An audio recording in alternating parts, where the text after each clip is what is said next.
অনুষ্ঠানে উপস্থিত রয়েছেন আমাদের বাংলাদেশ জামাত ইসলামী ঢাকা মহানগরীর সম্মানিত আমির, কেন্দ্রীয় নেতা, বেনিবাজার গোলাপগঞ্জের উন্নয়ন ফোরামের সম্মানিত চেয়ারম্যান এবং আমাদের প্রাণপ্রিয় নেতা জনাব সেলিম উদ্দিন ভাই উপস্থিত আছেন। উপস্থিত রয়েছেন সিলেট জেলার সম্মানিত দায়িত্বশীল সুরা অপর মোর্শেদের সদস্য জনাব বেনিবাজার উপজেলা জামাতের সম্মানিত সেক্রেটারি জনাব কাজী আবুল কাসিম চৌধুরী, চারকাই ইউনিয়ন জামাতের সম্মানিত আমির জনাব মাওলানা আমির হোসেন চৌধুরী সহ আমাদের এলাকার অনেক মুরব্বিয়ানি কেরাম রয়েছেন। আজকে সবাইকে আমি সালাম জানাচ্ছি, আসসালামু আলাইকুম রহমতুল্লাহ বারাকাতুহু। আল্লাহ সুবহানাহু ওয়া তাআলার দরবারে লাখো কোটি শুকরিয়া যে আমরা আজকে দৃষ্টিবেদা দিবসে এই মুহূর্তে উপস্থিত হতে পেরেছি।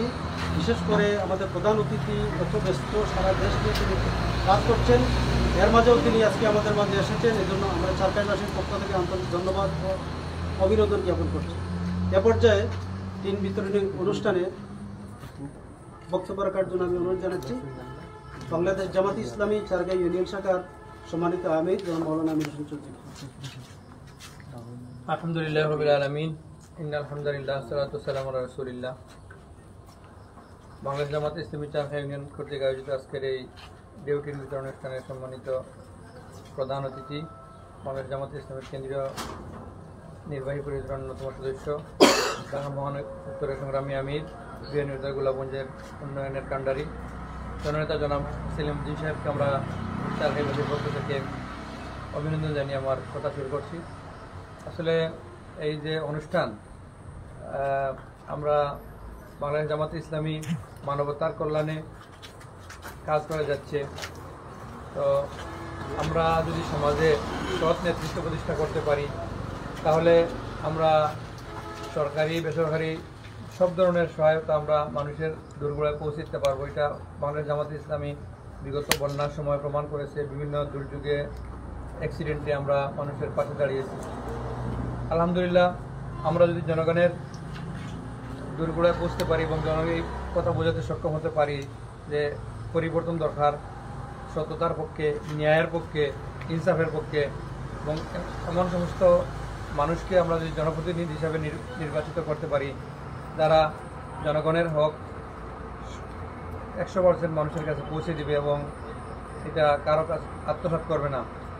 শুধুমাত্র একটি কারণে এইভাবে আমরা সৎ মানুষ পাবো যারা আল্লাহকে ভয় করে এবং সততার সাথে কাজ করে যাচ্ছে এবং যোগ্যতা আছে। আমাদের সেলিম উদ্দিন ভাই আলহামদুলিল্লাহ দীর্ঘদিন থেকে আমাদের যখন জালিমের অনেকগুলো মামলা, শতাধিক মামলা ওনার করেছিল, তারপরে উনি বিপদের সময়, আমাদের বন্যার সময় আমাদের গ্রামে গ্রামে গেছেন উনি। আমরা এলাকাবাসীতে আমরা সবাই ঐক্যবদ্ধ হয়ে ওনাকে আমরা সংসদে পাঠাইতে পারি তাহলে ইনশাআল্লাহ আমাদের এলাকার চেহারা পরিবর্তন হবে। আমরা মানুষের এইভাবে কোথাও আমরা জড়ো করবো না ইনশাআল্লাহ। এই মানুষের বাড়ি বাড়ি গিয়ে আমাদের যার বিপদ, যার যে সমস্যা আছে ইনশাআল্লাহ আমরা সমাধানের চেষ্টা করব। রাস্তাঘাট সহ সব ধরনের উন্নয়ন ইনশাআল্লাহ সেলিম উদ্দিন ভাই ইতিমধ্যেই, যদিও উনি নির্বাচিত জনপ্রতিনিধি না হন, আমাদের অনেকগুলা পদক্ষেপ নিয়েছেন। ইনশাআল্লাহ আমরা চারখাই ইউনিয়নের একটা রাস্তা হচ্ছেই আমরা সংস্কারের কাজ আরম্ভ হবে সেলিম ভাইয়ের সহযোগিতায় সরকারিভাবে। আমরা সবাইকে অনেক এখানে ধরেন 3 হয়তো 10 বান্ডিল দেওয়া হচ্ছে, তো আমাদের তো আরও বেশি আছে, চাহিদা আছে, কিন্তু আমাদের সীমিত সামর্থ্যের কারণে যারা পাইছেন ইনশাআল্লাহ খুশি হবেন, আর যারা পান না ইনশাআল্লাহ পরবর্তীতে সময় সুযোগ মতো ইনশাআল্লাহ দেওয়ার চেষ্টা করা হবে। আমি মেহমানবৃন্দকে আন্তরিক অভিনন্দন জানিয়ে যারা এখানে এসেছেন কষ্ট করে সবাইকে মুবারকবাদ জানিয়ে আমার বক্তব্য শেষ করছি। আসসালামু আলাইকুম ওয়া রাহমাতুল্লাহি ওয়া বারাকাতুহু। আলহামদুলিল্লাহ, সম্মানিত উপস্থিতি, আজকে যে টিন দেওয়া হচ্ছে আমাদের চারগাঁও ইউনিয়নে 10টা পরিবারকে দেওয়া হচ্ছে 10 মান টিন। তো এগুলো দান করেছেন আমাদের চারগাঁও ইউনিয়নের কৃতি সন্তান জনাব নাসিম আল জান্নাত চৌধুরী, মোল্লাপুর ইউনিয়নের কৃতি সন্তান লন্ডন প্রবাসী জনাব আসাদ আহমদ সাহেব, তারপরে বারুইগ্রামের কৃতি সন্তান জনাব হাবিব মজিউদ্দিন সাহেব। আমরা ওনাদেরকে ধন্যবাদ জানাচ্ছি এবং আল্লাহ সুবহানাহু ওয়া তাআলার দরবারে দোয়া করছি আল্লাহ সুবহানাহু ওয়া তাআলা ওনাদের দান সদকা, এই সাহায্য সহযোগিতা কবুল করুন এবং দুনিয়া আখিরাতে উত্তম জাযা দান করুন। আমরা সবাই বলি আমিন। এ পর্যায়ে আমাদের সকলের উদ্দেশ্যে গুরুত্বপূর্ণ বক্তব্য রাখবার জন্য আমি অনুরোধ জানাচ্ছি সিলেট জেলা জামাত ইসলামীর সম্মানিত সুরা ও পরিষদের অন্যতম সদস্য জনাব হাফিজ নাজমুল ইসলাম সাহেব।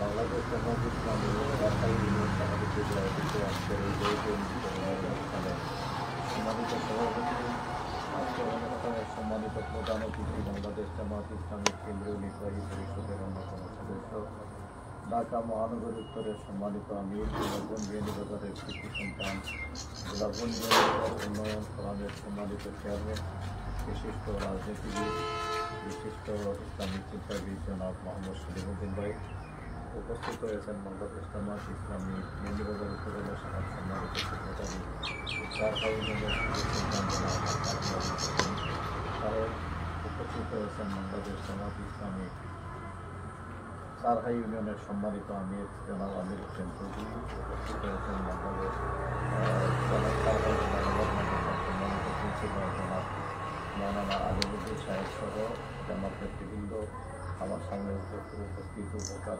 ভাইরা, আসসালামু আলাইকুম রহমতুল্লাহি ওয়া বারাকাতুহু।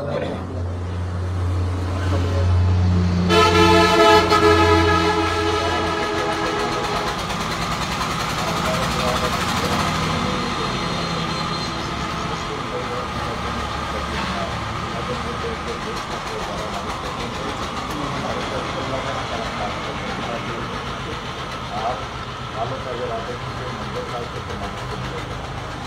আজকে আমরা সামনে সেই চাকরি কিছু মানুষ তারা মানুষের এই অসহায় মানুষের কাছে দাঁড়িয়েছেন, তাদেরকে বিভিন্ন ধরনের বুদ্ধি দিয়েছেন।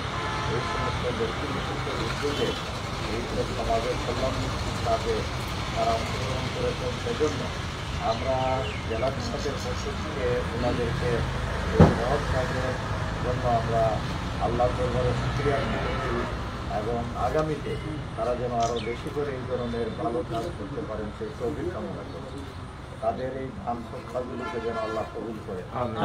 সারহা ইউনিয়নের আমাদের এই সারহা গোলাপগঞ্জ এবং বিয়ানীবাজার উপজেলা প্রত্যেক বিষয়ে যখন ফুল রাখতেছেন এবং মানুষের পাশে দাঁড়ানোর জন্য আমাদের নমিনি জনাব সলিমুদ্দিন ভাই, তিনি সবসময় প্রত্যেক দিন প্রত্যেক এলাকায় আজকেই এবং সারহাই একটু পরে আবার ঢাকাদক্ষিণ ইউনিয়নে তিনি যাবেন, বিভিন্নভাবে পরিচিবেন, গণসংযোগ করবেন।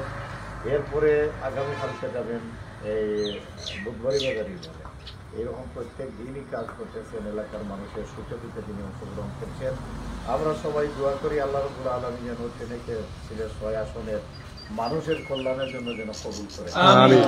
আর আমরা সবাই ওনার পাশে থাকবো, আমরা সহযোগিতা করব। আমরা ওনার হাতকে শক্তিশালী করার জন্য আগামীতে একজন সৎ এবং ভালো মানুষকে যেন আমরা নির্বাচিত করে সংসদে পাঠাতে পারি, তাহলে কিন্তু আমাদের অনেক অনেক কষ্ট লাঘব হবে, আমাদের মনের কামনা পূর্ণ হবে। আল্লাহ রাব্বুল আলামিন আপনাদের সবাইকে তৌফিক দান করুন, আমাদেরকে তৌফিক দান করুন। যারা এই অনুদান দিয়েছেন আল্লাহ যেন তাদের সৎকারকে কবুল করেন। আমিন ওয়া আখিরু দাওয়ানা আলহামদুলিল্লাহি রাব্বিল আলামিন। আলহামদুলিল্লাহ, সম্মানিত উপস্থিতি, অত্যন্ত গুরুত্বপূর্ণ কথা শুনছিলাম। এ পর্যায়ে আমাদের আজকের এই অনুষ্ঠানের সম্মানিত প্রধান অতিথি, বাংলাদেশ জামাত ইসলামী ঢাকা মহানগরী উত্তরের সংগ্রামী আমির, বাংলাদেশ জামাত ইসলামীর কেন্দ্রীয় নেতা এবং বাংলাদেশের জাতীয় নেতা, গোলাপগঞ্জ বিয়ানীবাজারের প্রাণপ্রিয় নেতা, আগামী দিনের কান্ডারি ইনশাআল্লাহ, আমাদের শ্রদ্ধাভাজন জনাব সলিমুদ্দিন ভাইকে ওনার বক্তব্য উপস্থাপন করবার জন্য অনুরোধ জানাচ্ছি। আসসালামু আলাইকুম ওয়া রাহমাতুল্লাহি ওয়া বারাকাতুহু। ওয়া আলাইকুম আসসালাম। আলহামদুলিল্লাহি রাব্বিল আলামিন, ওয়াসসালাতু ওয়াসসালামু আলা রাসূলিল কারীম ওয়া আলা আলিহি ওয়া সাহবিহি আজমাইন। সারহা ইউনিয়ন জামাত ইসলামী আয়োজিত আজকের এই দিন অনুষ্ঠানের সম্মানিত সভাপতি, ঢাকা ইউনিয়ন জামাতের আমির মৌলানা আমির হোসেন সাহেব, উপস্থিত হয়েছেন জামাত ইসলামী সিলেট জেলা সুরা কর্মকর্তার সদস্য, গোলাপগঞ্জ উপজেলা পরিষদের সাবেক জনমন্ত্রী চেয়ারম্যান মোহাম্মদ ইসলাম সাহেব, বিয়ানীবাজার উপজেলা জামাত ইসলামীর সম্মানিত সেক্রেটারি, এই ইউনিয়নের কৃতি সন্তান কাজী আবুল কাসেম চৌধুরী সাহেব, মৌলানা আলিমুদ্দিন সাহেব, এবং আরও সম্মানিত ব্যক্তিবর্গ উপস্থিত হয়েছেন, আমাদের মিলাদ ভাই, আমাদের মোস্তফা ভাই সহ আরও যারা, সবার নাম বললে অনেক সময় লাগবে, হযরত উলামায়ে কেরাম, উপস্থিত সম্মানিত ইমানদার দিনদার ভাইরা, এই চারপাই এলাকার সর্বস্ত জনগণ, বিয়ানীবাজারবাসী, বিয়ানীবাজার এবং গোলাপগঞ্জ তথা সিলেট 6 আসনের সর্বস্তরের জনগণ, আমরা জামাত ইসলামীর পক্ষ থেকে বিগত 54 বছরে চেষ্টা করে যাচ্ছি দেশে যাতে একটা দায়িত্বশীল সরকার, জনকল্যাণমূলক সরকার, একটি মানবিক সরকার যাতে প্রতিষ্ঠিত হয়, যারা মানুষের দরদ বুঝবে, মানুষের সুখ দুঃখের অংশীদার হবে, মানুষের বিপদে মানুষের পাশে দাঁড়াবে। রাষ্ট্র অনেক বড় শক্তি, রাষ্ট্রকে আমরা ট্যাক্স দেই, রাষ্ট্রের কল্যাণ আমরা চাই, রাষ্ট্রের একজন সুনাগরিক হিসেবে আমরা নিজেকে পেশ করতে চাই। রাষ্ট্রের মূল কাজই হল মানুষের জীবনকে সহজ করে দেওয়া। রাস্তাঘাট, কলকারখানা, ব্যবসা বাণিজ্য, স্কুল কলেজ মাদ্রাসা তথা মানুষের জীবনের যত দিক এবং বিভাগ আছে, প্রত্যেকটা বিভাগের ক্ষেত্রে রাষ্ট্র এমন একটা অনুকূল পরিবেশ তৈরি করবে যাতে সমাজের সব মানুষ বাঁচার মতো বাঁচতে পারে, সম্মানের সাথে বাঁচতে পারে, নিরাপত্তার সহিত বাঁচতে পারে। সেই জন্য তার স্বাধীন চলাফেরা নিশ্চিত হয়, সেটা পুরুষ হোক, নারী হোক, শিশু হোক। এই যে নিরাপত্তার গ্যারান্টি, এই যে স্বাভাবিক জীবনের গ্যারান্টি, এটা মানুষের মৌলিক অধিকার। এই অধিকারটা রাষ্ট্র সবাইকে দেয়। তো দুর্ভাগ্যজনকভাবে গত 54 বছরে এই রাষ্ট্রের দায়িত্ব যারা পালন করেছে, রাজনৈতিক নেতৃত্ব এবং প্রশাসনিক নেতৃত্ব, তারা এই দেশের জনগণের কথা আমলে না নিয়ে তাদের নিজেদের পরিবার পরিজন, নিজেদের আখের গোছানোর কাজে তারা এত ব্যস্ত হয়ে পড়েছিল, যার ফলে এই সমাজের বিভিন্ন শ্রেণী পেশার মানুষ আজকে পিছিয়ে পড়েছে। নারীরা অনেক পিছিয়ে পড়েছে, নারীদের এখানে সম্মানজনক কোনো ব্যবস্থা নাই, নিরাপত্তা নেই। শ্রমিকরা আজকে খুবই অবহেলিত। দরিদ্র মানুষ যারা, তারা তো এক বেলা খেলে 3 বেলা 2 বেলা তারা খাবার পায় না, এগুলো দেখবারও কেউ নাই সমাজে। অথচ রাষ্ট্রের এমন এমন খাত আছে যে খাতের পয়সা দিয়ে এখানে একটা মানুষও বিনা চিকিৎসায় থাকার প্রয়োজন নাই। রাষ্ট্র এমন ব্যবস্থা নিতে হবে, যারা দারিদ্র সীমার নিচে, যাদের পয়সা কড়ি নাই, তারা হাসপাতালে গেলে ফ্রি চিকিৎসা পাবে, তাদের ছেলেমেয়েরা স্কুল কলেজ মাদ্রাসা ইউনিভার্সিটিতে ফ্রি লেখাপড়া করবে। রাষ্ট্রকে এমন ব্যবস্থা করতে হবে, কেউ যদি এখানে ফুটপাতে একটু বাদাম বিক্রি করে, চানাচুর বিক্রি করে, সে নিরাপদে বিক্রি করতে পারবে, তার কাছে সে কেউ চান্দা দাবি করবে। কিন্তু যারা রক্ষক, এগুলো মানুষের নিরাপত্তা দেওয়ার কথা, তারাই চান্দা পাবে। এই দেশের জামাত ইসলামী ছাড়া আর যারা এই পর্যন্ত রাষ্ট্র ক্ষমতায় গিয়েছে, রাজনৈতিক দল, তাদের নেতা কর্মীরা চান্দার ঊর্ধ্বে থাকতে পারে, ঠিক দুর্নীতির ঊর্ধ্বে থাকতে পারে না। তো রক্ষকে যদি বক্ষক হয়, তাহলে কি হইতে পারে? যা হবার তাই হচ্ছে। তারপরে প্রশাসনিক যারা, এটা পুলিশের এসআই থেকে শুরু করে সাম এক্সেপশন, কিছু যে ব্যতিক্রম নাই তা নাই, একেবারে রাষ্ট্রের প্রত্যেকটা স্তরে যারা দায়িত্ব পালন করছে, তারা দুর্নীতির সাথে, ঘুষ ছাড়া কোনো কাজ নেই। সুদ, ঘুষ, মদ, জুয়া, হাউজি তথা মানুষের জীবনকে দুর্বিষহ করে তুলে এমন সকল কাজ রাষ্ট্র এবং সরকার এবং রাজনৈতিক দল মিলে, মনে হয় যেন রাষ্ট্র, সরকার, রাজনৈতিক দল এগুলো জনগণের বিপক্ষের একটা ব্যাপার। জনগণ এক পক্ষে, আর প্রশাসন, রাজনৈতিক দল এরা হইল আরেক পক্ষ। ওই পক্ষের কাজই হইল সে তার নিজের, তার পরিবারের, তার বউ, তার শালী, তার শালা, তার আত্মীয় স্বজন, এগুলোকে সে পোষণ করবে। আর আমরা জনগণ আরেকটা পক্ষ, আমরা বঞ্চিত হব। এই যে রাষ্ট্রের মধ্যে একটা বৈষম্যমূলক অবস্থা তৈরি করা হয়েছে, এটা যদি দূর করতে হয়, এই খোলা আকাশের নিচে আল্লাহকে সাক্ষী রেখে বলছি, বিদ্যমান ক্ষমতায় যাওয়ার সম্ভাবনা আছে যে দুইটা দলের মধ্যে, এইটা জামাত ইসলামী ছাড়া অপর পক্ষের পক্ষে এটা কোনোদিনও সম্ভব হবে না। জামাত ইসলামী একমাত্র দল যার হাত ক্লিন। জামাত কোনো দুর্নীতির কোনো কারবার জামাতে নাই, ঘুষ লেনদেনের কোনো কারবার জামাতে নাই, এবং জামাতের লোকেরা কোনোদিন কোনো মানুষের একটা হোটেলে 1 কাপ চা খেয়ে জোর করে চলে আসছে, পয়সা দেয় নাই, সারা বাংলাদেশের কোটি কোটি জামাতের মধ্যে একজন কেউ দেখাইতে পারবে। ঠিক।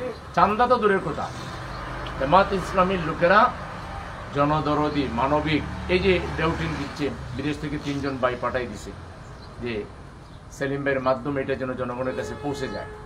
এটা যদি অন্য কোনো দলের নেতার কাছে আসতো, তাহলে সে তার আশপাশের 2-3 জনকে বলতো দিলে এখানে যদি এক বানের দাম কত, 8,000, তাইলে 10 বানে প্রায় 80,000, বলতো যে তোমরা 30,000 নেও আর আমি 50,000 নিয়ে গেলাম, আর এক বানাই নিয়ে একটা করে সবাই দিয়ে যেত, ছবি তুলে চলে যেত।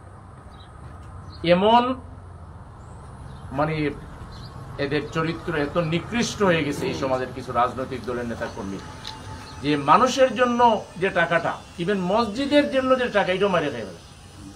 কোভিডের টাকা মাইরে খাই ফেলেছে, কোভিডের জন্য হাসপাতালে চিকিৎসা, মানুষ অক্সিজেন পায় না, ওরা টাকা হ্যাঁ ক্যান্সারের টাকা খাই ফেলে। এরা এত খারাপ, এত বচ্চর। কারণ কি, এইসব রাজনৈতিক দলের মধ্যে কোনো নৈতিক ট্রেনিং এর ব্যবস্থা নাই। আল্লাহকে ভয় করো, আখেরাতের ভয় করো, জান্নাতে যেতে হবে, দুজক থেকে বাঁচতে হবে, এই ধরনের কোনো মোটিভেশন তাদের মধ্যে নেই। ফলে এরা মনে করে ইট ড্রিঙ্ক অ্যান্ড বি মেরি, খাও দাও ফুর্তি করো, দুনিয়াটা মস্ত বড়, আগামীকাল বাঁচবে কিনা বলতে পারো, ঠিকই আছে, খাও দাও ফুর্তি করো, কবরে যাওয়ার পরে নরকের আগুন যখন তোমাকে ঘিরে ফেলবে তখনই খাওয়া কই যাবে, স্বাদ কোথায় যাবে। আমরা বলি ভাই রাজনীতি করো, রাজনীতি তাদেরই করা উচিত যাদের জনকল্যাণের মানসিকতা আছে। প্রয়োজনে নিজের পকেটের পয়সা, নিজের বাপের জায়গা বিক্রি করে রাজনীতি করা লাগবে। রাজনীতি অন্যের পকেট থেকে টাকা এনে করার নাম রাজনীতি না, এটার নাম দুর্নীতি। এখন জামাত ইসলামী ছাড়া এবং কতিপয় ইসলামী দল ছাড়া রাজনীতি যারা করে, এদের বেশিরভাগের হাত দুর্নীতির সাথে জড়িত। এরা দুর্নীতির মাধ্যমে ইনকাম করে, চাঁদাবাজির মাধ্যমে ইনকাম করে তারা ক্ষমতায় যেতে চায়, আর ক্ষমতায় গিয়ে অবাধ লুটপাট করতে চায়। এই জন্য বিগত 36শে জুলাইয়ের আন্দোলনে ছাত্র সমাজ যে পরিবর্তন এনেছে, এই পরিবর্তনের পরে ওইসব পুরাতন ধাঁচের রাজনৈতিক দল এবং নেতাদেরকে যদি আবার আমরা ভোট দেই, এই দেশ জাহান্নামের কিনারে চলে যাবে। এই জন্য বি কেয়ারফুল, জনগণকে হুঁশিয়ার। দেখতেছেন না কিভাবে গিয়া চাঁদা দাবি করতেছে, কিভাবে আলেম সমাজের উপরে হামলা করতেছে, কিভাবে জামাতের অফিসে আগুন দিয়ে দিচ্ছে, কোরআন পুড়িয়ে দিচ্ছে। ক্ষমতার এখনো কোনো খবরই নাই। এখনই যদি এত বাহাদুরি, তাইলে এরা ক্ষমতায় গেলে ব্যবসায়ীরা সব দোকান বন্ধ করে বাড়িতে যেতে হবে। কাউরে ইভেন দলীয় পরিচয় কামাইব না, দলীয় লোকদেরকেও তাদের চাঁদা দিতে হয়। দলীয় ব্যবসায়ী যারা, এর চাঁদা দিয়েই থাকতে হয়। যদি চাঁদা মুক্ত, যদি টেন্ডার মুক্ত, যদি আপনি স্বাধীনভাবে আপনার ব্যবসা করবেন, আপনি চলাফেরা করবেন, আপনি আপনার উন্নতি করবেন, এটা যদি করতে চান, এখন একটাই বিকল্প আছে, আল্লাহকে সাক্ষী রেখে বলছি, জামাতকে ক্ষমতায় আনেন, এই বাংলাদেশে চাঁদাবাজি করার স্বপ্ন কেউ দেখতে পারবে। জামাতকে ক্ষমতায় আনেন, এখানে কোনো দুর্নীতির কোনো কল্পনাও কেউ করতে পারবে না। জনগণের সম্পদ জনগণকে বুঝিয়ে দেওয়া হবে। রাস্তাঘাট, ব্রিজ, কালভার্ট, কলকারখানার যে বাজেট, এই বাজেট জনগণের কল্যাণেই জনগণের সাথে পরামর্শ করে পৌঁছে দেওয়া হবে। জামাতের লোকেরা জনগণের পয়সা পকেটে নেবে না। সুতরাং উপস্থিত জনমণ্ডলী যারা এখানে আসছেন এবং আমাদের কথা মিডিয়ার মাধ্যমে যারা শুনবেন, বিবেককে জিজ্ঞাসা করুন, জামাত কি ক্ষমতার রাজনীতি করে? ক্ষমতার রাজনীতি করলে আরো 20 বছর আগে জামাত বাংলাদেশের ক্ষমতায় আসত। আমরা চাই জনগণ স্বতঃস্ফূর্তভাবে জামাতকে গ্রহণ করুক এবং জনগণের সহযোগিতা নিয়েই আমরা একটা ইসলামী কল্যাণ রাষ্ট্র কায়েম করতে চাই। ক্ষমতায় যাওয়াটা আমাদের মূল স্বপ্ন না, মানুষের অধিকার ফিরিয়ে দেওয়াটা হলো আমাদের মূল কাজ। একমাত্র ইসলামের মাধ্যমে, কোরআনের মাধ্যমে, নবীর চরিত্রের মাধ্যমে, সাহাবীদের জীবনের আলোকে একটা সমাজ যদি আমরা গঠন করতে পারি, তাইলে এখানে সবাই সবাইকে সম্মান করবে। কে গরিব, কে ধনী, কে শ্রমিক, কে কৃষক, কে ব্যবসায়ী, এটা নিয়ে কোনো পার্থক্য হবে না। আমাদের মধ্যে পার্থক্য হবে ইন্না আকরামাকুম ইনদাল্লাহি আতকাকুম। তোমাদের মধ্যে তারাই বেশি মর্যাদাবান যারা আল্লাহকে বেশি ভয় করে। এই প্রতিযোগিতা হবে। এখানে কেউ পিছিয়ে পড়লে অন্যরা এগিয়ে আসবে, এগিয়ে এসে তাদেরকে সহযোগিতা করবে। রাষ্ট্র খোঁজ নিয়ে আপনার বাড়িতে গিয়ে দেখবে আপনার ডেউটিন দরকার, ডেউটিন রাষ্ট্রই বাড়িতে পৌঁছে দিবে, আপনারা এসে নিতে হবে না। এরকম একটা রাষ্ট্র কোরআন ছাড়া, ইসলাম ছাড়া, জামাত ইসলামী ছাড়া আপাতত কেউ দেওয়ার আমরা দেখছি না। অতএব আমরা দেশবাসীকে আহ্বান জানাচ্ছি, অন টেস্ট আপনারা 5 বছরের জন্য দেশের রাষ্ট্র ক্ষমতা জামাতের হাতে দেন। জামাত সবাইকে নিয়েই রাষ্ট্র চালাবে, একা চালাবে না। কিন্তু স্টিয়ারিং এ জামাত থাকার কারণে কেউ দুর্নীতির চান্স পাবে না, মানুষের অধিকার প্রতিষ্ঠিত হবে। জামাত 54 বছরের লোক তৈরি করেছে। আমরা 2টা মন্ত্রী দিয়েছিলাম 4 দলীয় জোট সরকারের সময়, 3টা মন্ত্রণালয় চালাইছে। আমরা 1 টাকার দুর্নীতি ছাড়াই সবচেয়ে ভালো চালিয়েছি। আমরা বাংলাদেশে অনেক বেসরকারি প্রতিষ্ঠান করেছি, ব্যাংক চালু করেছি, হাসপাতাল করেছি, মেডিকেল কলেজ করেছি, ইউনিভার্সিটি করেছি, দক্ষতার সহিত করেছি, যোগ্যতার সহিত করেছি। এবং জনগণ এখান থেকে উপকার পায়। জামাত ইসলামী এখান থেকে উপকার নেয় না। জামাত ইসলামীর লোকেরা জানে সেটা 2% হবে না, 98% উপকার এদেশের জনগণ পায়। জামাত ক্ষমতায় গেলে এদেশের জনগণই বেশি বেনিফিটেড হবে এবং দেশের জনগণকে অন্যান্য রাজনৈতিক দল এবং বিশেষজ্ঞদেরকে নিয়ে বিদেশে আমাদের যে এক্সপার্টিস গুলো আছে, যারা বিদেশ চলে গেছে, এদেরকে দেশে এনে বড় বড় বেতন দিব, প্রজেক্ট দিব, এরা আমাদের দেশকে সাজাবে সুন্দর করে। জামাত ইসলামী গেলে এই উদার রাজনীতি করবে, এই বড় মনের রাজনীতি করবে। আর কারো কলিজা এত বড় না, আর কেউ এটা পারবে না। তাদের মূল টার্গেটই খাওয়া, তারা আরেকজনকে আইসা সুযোগ দিবে, এইটা কখনো হবে না। সেই জন্য দেশবাসী যত তাড়াতাড়ি আমরা বুঝবো তাতেই আমাদের মুক্তি। যত লেট করব, বাংলাদেশ যদি আরেকবার ভুল পথে যায়, তাইলে কিন্তু আরো অনেক বছর কিন্তু আমরা পিছিয়ে যাব।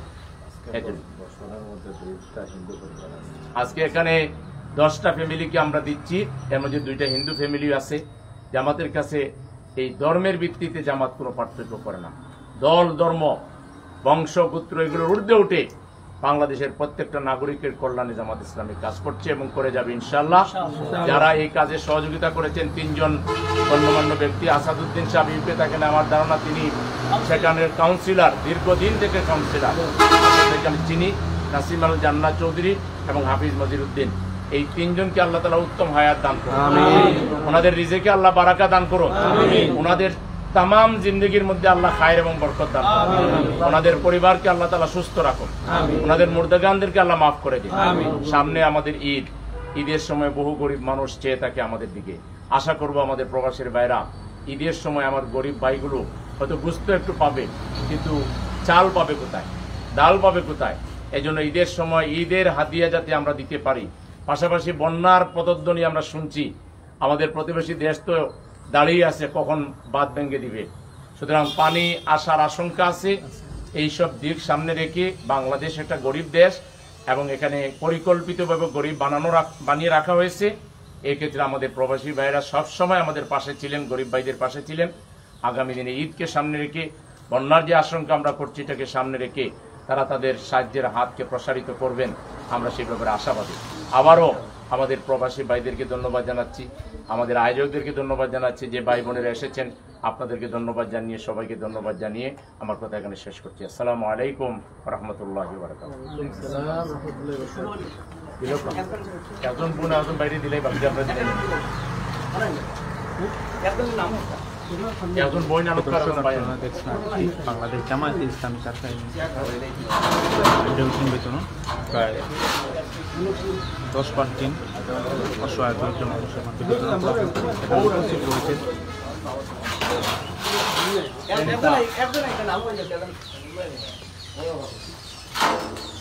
সিলেট 6 আসনের সংসদ সদস্য পদপ্রার্থী জনাব মোহাম্মদ ওনার মাধ্যমে বিতরণ করা হবে। আপনার দেখতে পাচ্ছেন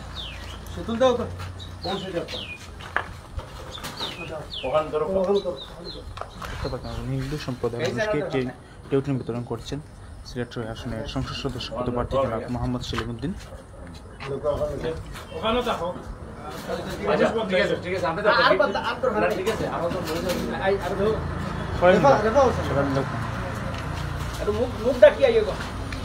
উঠে ডাকি লোক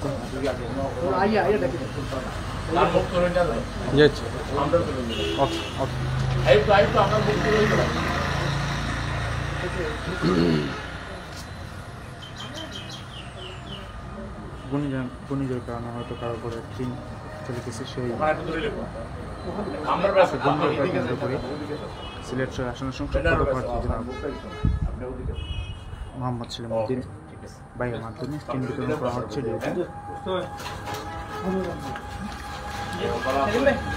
বেরোর দাওয়াতে কাজ করেননি?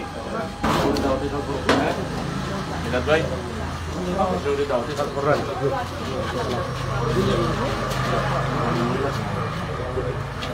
ভাই, আমাদের রহমান নেই। আপনারা আমাদের লাইভটি শেয়ার করবেন, জানিয়ে দেবেন, লাইভটি শেয়ার করবেন। বাসার তো ভালো যায় বন্ধুরা, হয়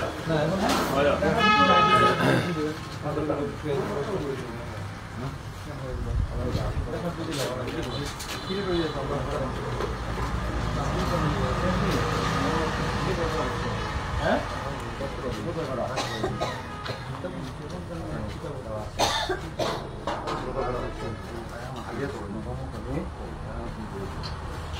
বড় বেসরকারি মনোযোগকে বড়, হ্যাঁ, সমাধান যে আগামী বাংলাদেশের নেতৃত্ব দেওয়া লাগবে।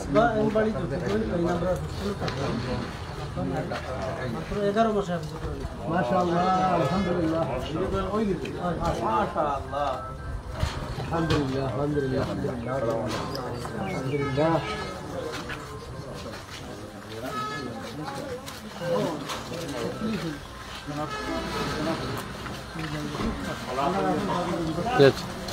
দর্শক, আমাদেরকে বিদায় নিচ্ছি। আমি